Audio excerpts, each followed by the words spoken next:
ಏನ್ ಮಾಡ್ತಿದ್ದೆ ಇಷ್ಟೊತ್ತಾದ್ರೂ? Gift pack ಮಾಡ್ತಾ ಇದ್ದೆ ಕಣ್ರಿ. ಏನ್ ಗಿಫ್ಟ್? ನಾಳೆ ಗಣೇಶನ್ ಕೂಡಿಸ್ತಾರಲ್ವಾ, ಕಾಂಪಿಟೇಷನ್ ಇದೆ. ರಂಗೋಲಿ ಕಾಂಪಿಟೇಷನ್, ಮ್ಯೂಸಿಕಲ್ ಕಾಂಪಿಟೇಷನ್ ಎಲ್ಲ ಇದೆ. ಅದಕ್ಕೆ ಮಕ್ಕಳು ಬಂದು ಪ್ರೈಸ್ ಪ್ಯಾಕ್ ಮಾಡ್ಕೊಡಿ ಅಕ್ಕ ಅಂದ್ರು. ಮಾಡ್ತಾ ಇದ್ದೆ. ಆಯ್ತು, ನಂಗೆ ನಿದ್ದೆ ಗೊತ್ತೈತೆ, ಮಲ್ಕೋತೀನಿ.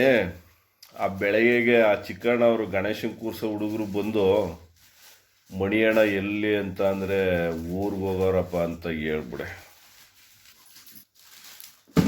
ಯಾಕ್ರಿ? ಅವ್ರ ಗಣೇಶನ್ ತಕ್ಕೊಡ್ತೀನಿ ಅಂತ ಹೇಳಿದ್ದೆ ನಾನು ಕಣೆ. ಇವಳು ಬೇರೆ ಇಡೀ ರಾತ್ರಿ ನಿದ್ದೆ ಕಟ್ಕೊಂಡು ಗಣೇಶನ್ ಫಂಕ್ಷನ್ಗೆ ಗಿಫ್ಟ್ ಪ್ಯಾಕ್ ಮಾಡ್ತಾವಳೆ. ಆದರೆ ಮದುವೆ ಗಂಡಿಗೆ ಅದೇ ಇಲ್ಲ ಅನ್ನಂಗೆ ಗಣೇಶನ್ ತಕ್ಕೊಡ್ಬೇಕಾಗಿರೋ ನಾನೇ ನಾಳೆಗೆ ಎಸ್ಕೇಪ್ ಆಯ್ತಿದ್ದೀನಿ. ಇನ್ನು ಏನೇನಾಯ್ತದೋ ನಮ್ಮಪ್ಪ ಅಲ್ಲ ಗಣೇಶ ಕಾಪಾಡಬೇಕು ನಮ್ಮಪ್ಪ. ಅವ್ರ ಗತಿ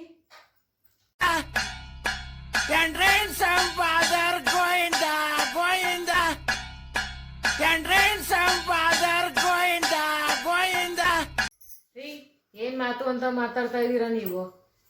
ತಕೊಡಕ್ಕಾಗಿಲ್ಲ ಆದ್ಮೇಲೆ ಏನಕ್ಕೆ ಕೇಳಿದ್ರಿ? ನನ್ಗೆ ಅವೆಲ್ಲ ಗೊತ್ತಿಲ್ಲ. ಮಾನ ಮರ್ಯಾದೆ ಪ್ರಶ್ನೆ ಇದು. ಹುಡುಗರ ಮುಂದೆ ಮಾನ ಮರ್ಯಾದೆ ಕಳಿತೀರಾ?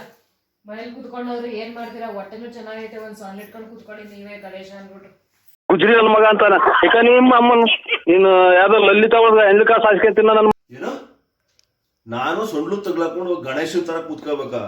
ಲೇ ಬಿಟ್ರೆ ನೀನು ಬೇಕಾದ್ರೆ ಮನೇಲಿ ಕೂತ್ಕೊಂಡು ಏನ್ ಮಾಡ್ತಿದ್ದೆ? ಹೋಗಿ ಅಲ್ಲೇ ಕೂತ್ಕೊಂಡು ಲಡ್ಡು ಗಿಡ್ಡು ತಿನ್ಕೊಂಡು ಅಂತ ಹೇಳ್ಬಿಡ್ತೀಯ. ಉಳಾರೆ ಉಳಲೈ ಒಯಲೈ